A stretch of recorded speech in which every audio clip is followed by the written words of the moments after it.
एक बच्चे की परवरिश में माता और पिता दोनों की अहम भूमिका होती है, लेकिन अगर किसी भी कारण के कारण वो दोनों साथ नहीं हैं, तो कैसे की जा सकती है एक बच्चे की परवरिश।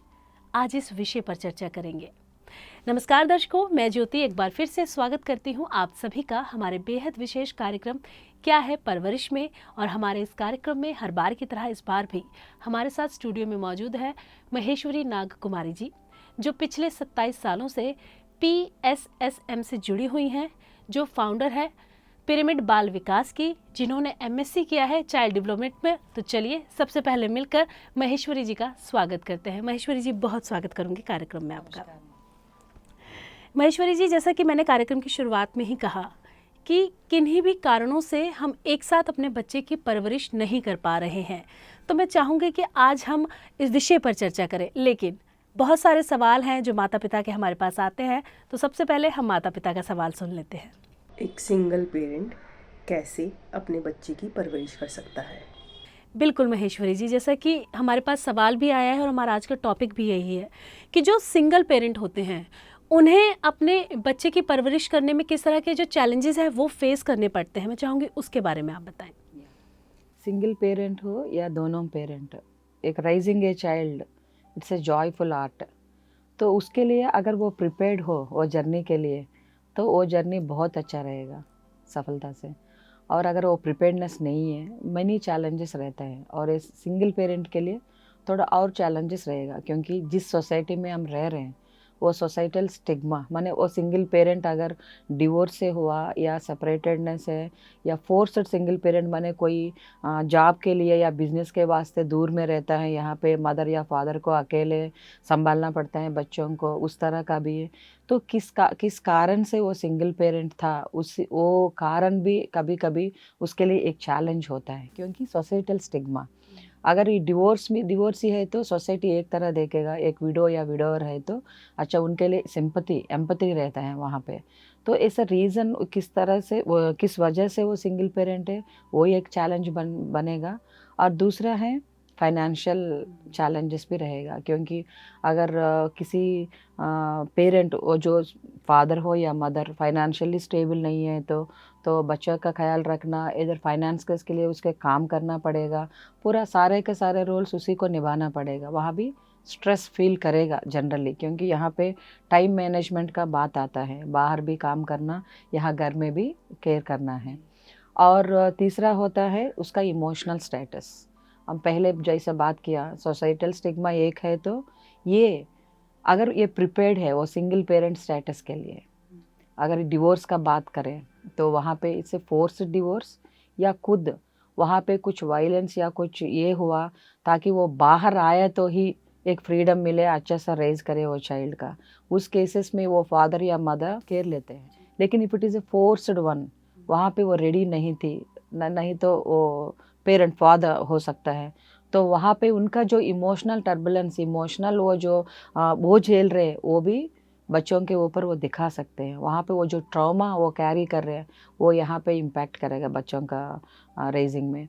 तो ऐसा डिफरेंट चैलेंजेस है। ये चैलेंजेस सब फेस करना बोले तो first of all they have to understand their situation, they have to accept the situation वहाँ पे। जी महेश्वरी जी, यहाँ पर एक सवाल ये भी आता है कि माता पिता तो किन्हीं भी कारणों से अलग हो जाते हैं, उनका डिवोर्स हो जाता है, लेकिन ये जो दूसरा बच्चा है वो या फिर माता के साथ है तो पिता को मिस करता है और पिता के साथ है तो माता को मिस करता है। तो ऐसी सिचुएशन को कैसे डील करें, इसके बारे में बताइए। इस केसेस में जनरली मदर है तो फादर है तो, क्योंकि वो बच्चा जब बढ़ता रहता है तो लोगों से देखना शुरू करते हैं, बाकी बच्चों से, अपना पीरमेट्स को, स्कूल जाने के बाद अगर पेरेंट टीचर मीटिंग है, दोनों फादर एंड मदर आते हैं, इसका एक ही अटेंड करेगा, तो उस टाइम में actually he feels that difference, miss करने का वो जो चांसेस वहाँ पे रहते हैं। तो इस समय जनरली क्या करना चाहिए, उसको रीज़न सच ऐसा एक्सप्लेन करना चाहिए why he or she is single. और एक्सटेंडेड फैमिली होता है और कम्युनिटी, अच्छा फ्रेंड्स जो समझदार रहते हैं, बहुत हेल्पिंग रहते हैं, एम्पैथेटिक रहते हैं, उस फ्रेंड्स का भी हेल्प ले सकते हैं। और कम्युनिटी जहाँ पे ऐसा सिंगल का स्टेटस ही नहीं देखता है, एक बच्चा को अपनापन दे के, उसका बच्चा हो या दूसरों का, वो अपना के वो सपोर्ट करेगा, उसका सपोर्ट ले सकते हैं। उस टाइम में जनरली वो मिसिंग फीलिंग नहीं रहता है उस चाइल्ड के लिए।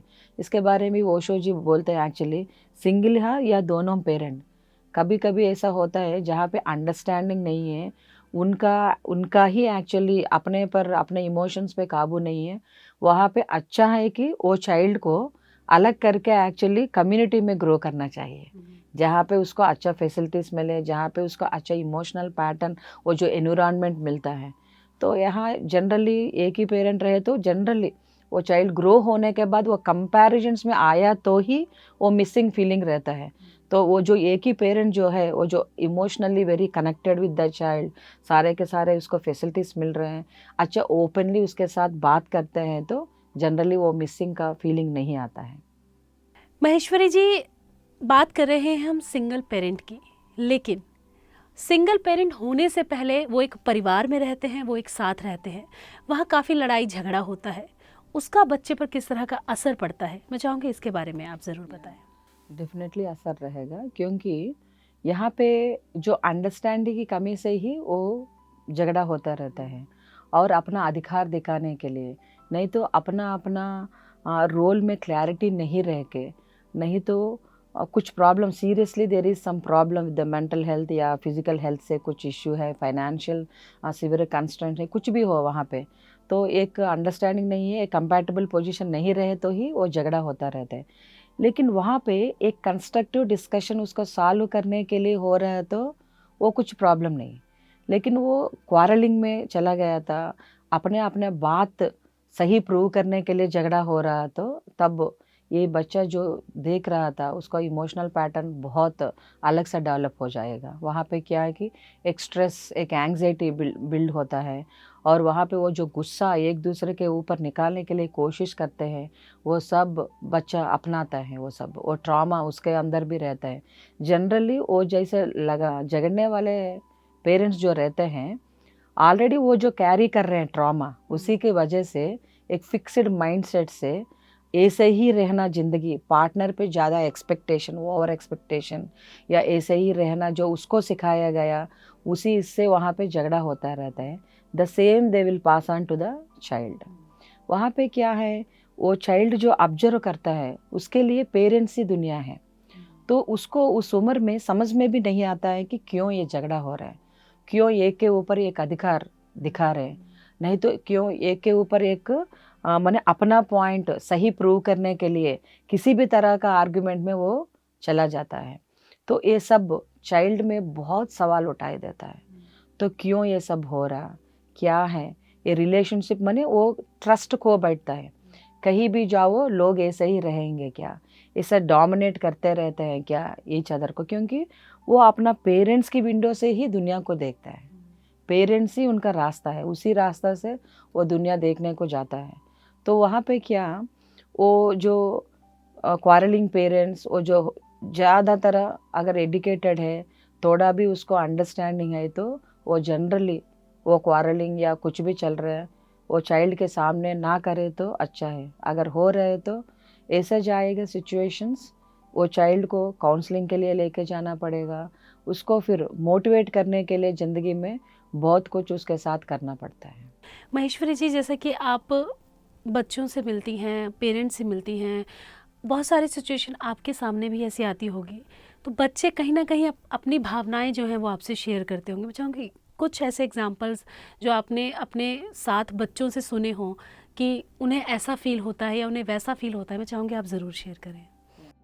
मेरी एक फ्रेंड रहती थी, तो वो actually she is very well educated, बहुत अच्छा फैमिली से वो आई थी, लेकिन ड्यू टू सम रीजंस, उसका पर्सनल रीजंस, जो फाइनेंशियल स्टेटस और उनका भावनाओं में, वो दोनों का अलग अलग गोल है ज़िंदगी में, completely a different goal which they cannot support each other.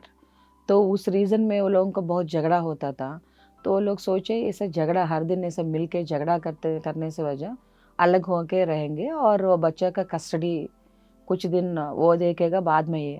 लेकिन क्या हुआ, जो डोमिनेंट पेरेंट था उसको जो अच्छा सा रिलेशंस है वो सब, तो उसने क्या किया, कम्युनिटी में इश्यू कर रख के मदर ही केयर ले सकता है करके इसने प्रूव करने को ट्राई किया, और वो केस कोर्ट तक गया। तो बाद में क्या हुआ, वो कस्टडी कुछ साल तक छोटी उम्र तक मदर के पास, बाद में फादर के पास भी भेजना है करके कोर्ट ऑर्डर इशू किया कस्टडी के रिलेटेड में। तो वहाँ पे क्या किया, ये जो मेरा फ्रेंड थी, जाने अनजाने उसने क्या किया, उसका ही सही है वो जो सेपरेट होने का रीज़न से, उसका फादर बहुत बुरा, वो actually he doesn't fit for family life, उसके बच्चे के ऊपर प्यार नहीं है, he doesn't understand a women's feeling, ऐसा उसने उसका हस्बैंड के बारे में पोर्ट्रे किया था। तो ये जो उसका बेटी जो है वो क्या है, कभी वो बिलीव नहीं करते थे जेंट्स को, किसी से ओपनली बात नहीं करते थे। तो क्यों ऐसा सब कुछ दे रहे हो, अच्छा सा उसका बहुत अच्छा सा गिफ्ट्स दे रहे हैं, सब कुछ दे रहे हैं, और उसका बहुत फाइनेंशियल स्टेटस बहुत अच्छा बोली थी ना मैं, उसको अच्छा अच्छा कार खरीद के देना, सब कुछ है, लेकिन वहाँ पे she is not completed. And वो क्या है, ज़्यादा जेंट्स के पास फ्रीली मूव नहीं होते थे। तो बात किया मैंने उनसे, क्या है वो क्या फील कर रहे हैं, बात कर रहे हैं, तो वो हाँ सारे मेन एक ही तरह होता है आंटी, उनका कुछ रिस्पॉन्सिबिलिटी नहीं रहता है उनके ऊपर, we can not rely rely on them, वो डिपेंड नहीं हो सकते, उसको बिलीव नहीं कर सकते, एक ही स्टेटमेंट पास ऑन किया था उसने। तो तब धीरे धीरे उनसे बातचीत थोड़ा बीच पे लेके जाके बैठ के ऐसे ही गैदरिंग्स में उसके साथ अच्छा टाइम बिताए, तो धीरे धीरे वो ओपन हुआ। क्योंकि हर बार जब भी ये अपने फादर के बारे में पूछती है तो उसी तरह का आंसर्स उसको मिला, men are not like believable, वो उसका ये सब बहुत सेल्फिश रहते हैं, अपना ही गोल्स ज़्यादा मानते हैं, they don't respect women's feelings, ऐसा। तो वो बच्ची में इतना सीरियस एक पिक्चर फ्रेम कर दिया उसने कि मेन आर नॉट बिलीवेबल करके। तो इसलिए जनरली वो जो डिवोर्स के लिए गए या फोर्सफुली सेपरेट होना पड़ा, तो वहाँ पे थोड़ा कंट्रोल रहना चाहिए वो जो पेरेंट को, क्योंकि किस तरह का अपना स्पाउस के बारे में किस तरह का पिक्चर हम दे रहे हैं बच्चे को, वो अभी के लिए नहीं, पूरा उसको ज़िंदगी भर के लिए वो कैरी ऑन करेगी वो बैगेज। तो वो बहुत इम्पॉर्टेंट वो। तो वो केस देखने के बाद एक्चुअली कुछ दिन के लिए मुझे लगा कि काउंसलिंग वो बच्चों के लिए नहीं, पहले वो पेरेंट्स को, जहाँ पे जो डिवोर्स का होता है कोर्ट में होता है, वो पेरेंट्स का काउंसलिंग ज़्यादा होना चाहिए। नेक्स्ट फ्यूचर अगर किड्स है तो वो पेरेंट्स का काउंसलिंग सेपरेशन से कम्प्लीटली सेशंस रह के बाद में ही उसको अलाउ करे कि सेपरेशन के लिए, ताकि वो कम से कम रेस्पॉन्सिबल बनेंगे अपने बच्चों के लिए। जी, जाने अनजाने हम ये छोटी छोटी गलतियां कर देते हैं, लेकिन हम नहीं समझ पाते हैं कि बच्चे पर, बच्चे की मानसिकता पर, उसके पर क्या असर पड़ेगा इन बातों का। तो हमें जो भी हम बोल रहे हैं, हमारे एक्शंस बच्चों पे बहुत ज़्यादा असर डालते हैं। तो हमें जो भी बोलना है बहुत सोच समझ कर बोलना चाहिए बच्चों के आगे, इस बात का हमें विशेष ध्यान रखना चाहिए। महेश्वरी जी, अगर बात की जाए सेल्फ पेरेंटिंग की, तो सेल्फ पेरेंटिंग क्या है और रिश्तों के लिए कितना महत्वपूर्ण है, रिश्तों की बुनियाद के लिए, मैं चाहूँगी आप हमारे दर्शकों को ज़रूर बताएं। तो सेल्फ पेरेंटिंग, यहाँ हम लोग पूरा इस एपिसोड्स में स्पिरिचुअल पेरेंटिंग के बारे में बात कर रहे हैं, माने जो अपने आप के बारे में जानते हैं, वो पूरा कौन है, क्या है, कहाँ से आया, ये कर्म सिद्धांत, जन्म और अनेक जन्म, जन्म और पुनर्जन्म, ये सब जानते हैं तो अच्छा बहुत सारा है एक्चुअली। और यही जन्म लास्ट नहीं है, बहुत सारा हम पिछले जन्म से कैरी करते हैं, और अभी जो करते हैं उसका इन्फ्लुएंस नेक्स्ट जन्म पे रहता है। ये सब कॉन्सिक्वेंसेस हमको ही झेलना पड़ेगा, तब हम अपने को अलग से प्रेजेंट करते हैं। जब ये कुछ भी नहीं मालूम है तो we are in a deep confused state है। तो पहले हमको जानना है हम कौन है, क्या है, किस डिज़ाइन से इस दुनिया में आए हैं, क्या हमारा लाइफ पर्पस है। तो इसलिए पत्री जी, हम पहले भी एक एपिसोड में हम बात किए थे कॉन्शियस पेरेंटिंग, इसका वर्ड्स का यूज़ करें तो I agree with the word consciousness but not with the word parenting. माने कोई किसी और का पेरेंटिंग नहीं करते हैं, अपने को खुद का पहचानना पहले इम्पॉर्टेंट है। जब वो खुद के बारे में जानते हैं, तभी वो दूसरों को अंडरस्टैंड कर पाते हैं। ये सब मालूम होते हैं, तभी उनका शूज़ में जाके हम हर एक सिचुएशन को देख सकते हैं। हमको ही अपना ही प्रॉब्लम या कमियां या हमारी कैपेसिटीज इधर वे पॉजिटिव या नेगेटिव हमको नहीं समझ में आया तो हम अपना भूमिका अच्छे से नहीं निभा सकते। किसी भी स्टेज में अपना रोल क्लैरिटी नहीं रहता है। वो मिसिंग रोल क्लैरिटी से वो जो प्रॉब्लम है, वो जो ट्रॉमा हम कैरी कर रहे हैं जनरेशन से, वो सब हम एक पेरेंट बनने के बाद वही हम बाहर लेके आते हैं। डिफरेंट सिचुएशन में, डिफरेंट रूप में वो लेके आते हैं। इसीलिए जनरली क्या करते हैं, जनरेशनल गैप हम बोल देते हैं। वहाँ पे क्या, वो हमारा पेरेंट्स को कभी कभी हम, मेरा पेरेंट्स ऐसा था, मेरा पेरेंट्स ऐसा सब मिलकर नहीं किया था, वो लोग अच्छा पैसा कमाया तो अच्छा रहता था, आजकल ऐसा मैरिज चूज़ किया था मेरे लिए, सही पार्टनर नहीं चुना था, ये सब। जो पेरेंट्स, हर एक पेरेंट अपना बच्चों के लिए अच्छा ही करना चाहते हैं, अपना बच्चों का भलाई ही सोचता है वो, लेकिन उनको जो सिखाया गया उससे वो एक्ट करेगा। आपको जो पता है उसी से आप एक्ट करोगे। तो ये कहाँ कैसे आता है, ये जनरेशनली है। उसका पेरेंट्स जो जो उसका तब का ज्ञान से वो अपना पेरेंटिंग करते हैं, माने इसे सब फिक्स्ड फ्रेम रूल्स है, सब ऐसा ही रहना, ऐसा रहे तो ही अच्छा, पति बोले तो ऐसा रहना, पत्नी बोले तो ऐसा रहना, हमारा जॉइंट फैमिलीज में ऐसा रहना, ये सब। तो वो जो सिखाया गया उसी को लेके वो अपना बच्चों का परवरिश करेगा, फिर वो अपने बच्चों को। तो ये जनरेशन टू जनरेशन ट्रांसफॉर्मेशन वही पे होता रहता है, ट्रांसफ़र कर देते हैं सेम इन्फॉर्मेशन ये। तो लेकिन बहुत सिचुएशनल चेंज, सोशल मीडिया, बहुत सारे रीजंस, लोगों का एनर्जी लेवल पे जो जो लोगों का कॉन्शियसनेस में जो इवोल्यूशन आता है, उसके हिसाब से हमको चेंज होना ही था।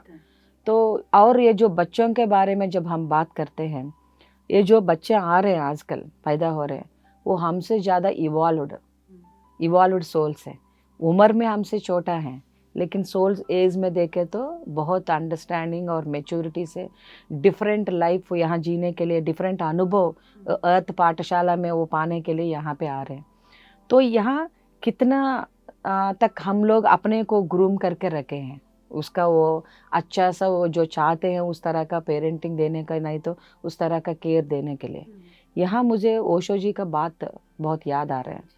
तो वो बताते हैं कि पेरेंट जब अपने आप को हील नहीं करता है, उनका पुराना जो पास्ट लाइफ में या इसी लाइफ में पास्ट एक्सपीरियंसेस से वो जो एक बिलीफ सिस्टम बनाया था, उसी बिलीफ सिस्टम से वो अपना बच्चों को परवरिश करने के लिए आगे बढ़ेगा।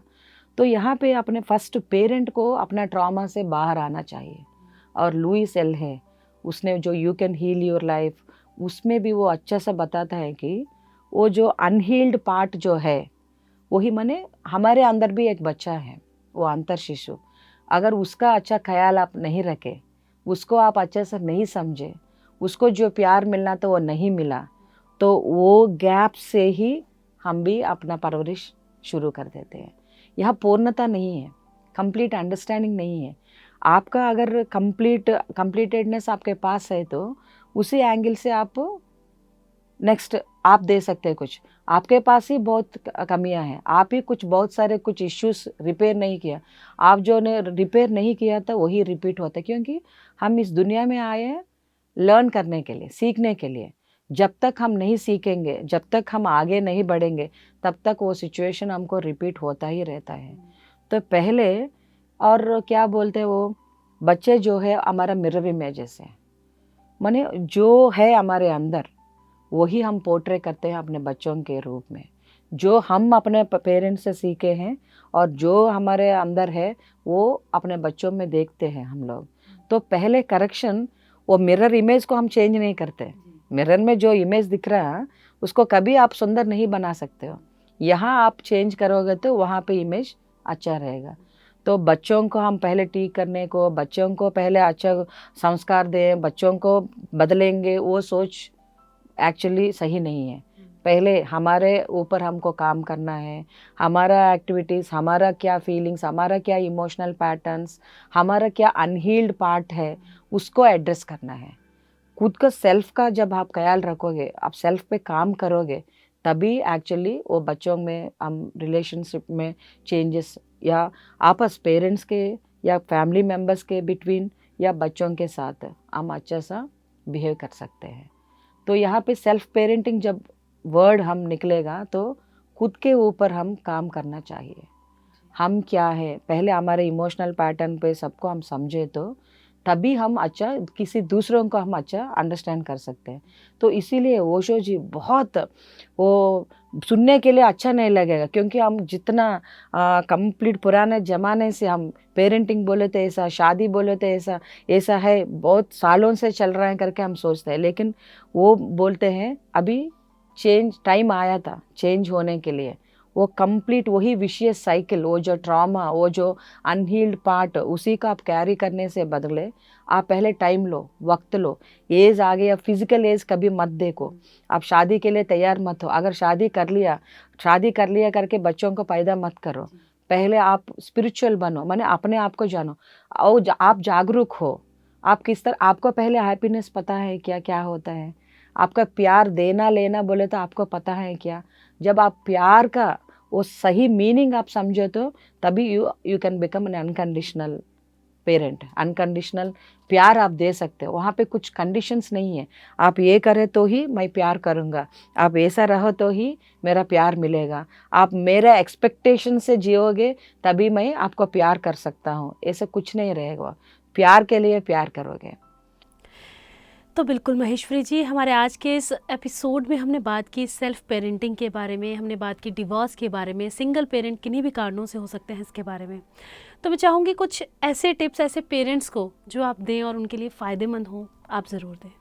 बहुत सारे पेरेंट्स को मैं देखी हूँ, बहुत सारे चिल्ड्रन के साथ, थाउजेंड्स ऑफ चिल्ड्रन के साथ काम करने के बाद एक ही लगता है एक सही पेरेंटिंग के लिए, और वो जो सिंगल पेरेंट हो या बोथ पेरेंट्स हो, स्पेशली सिंगल पेरेंट, पहले अपने को अच्छे से हील करना चाहिए और अपने को समझना चाहिए, और वो रोल जो है दूसरों के लिए निभाने का, माने फादर है तो मदर का, मदर है तो फादर का रोल निभाने का प्रयत्न ना करे।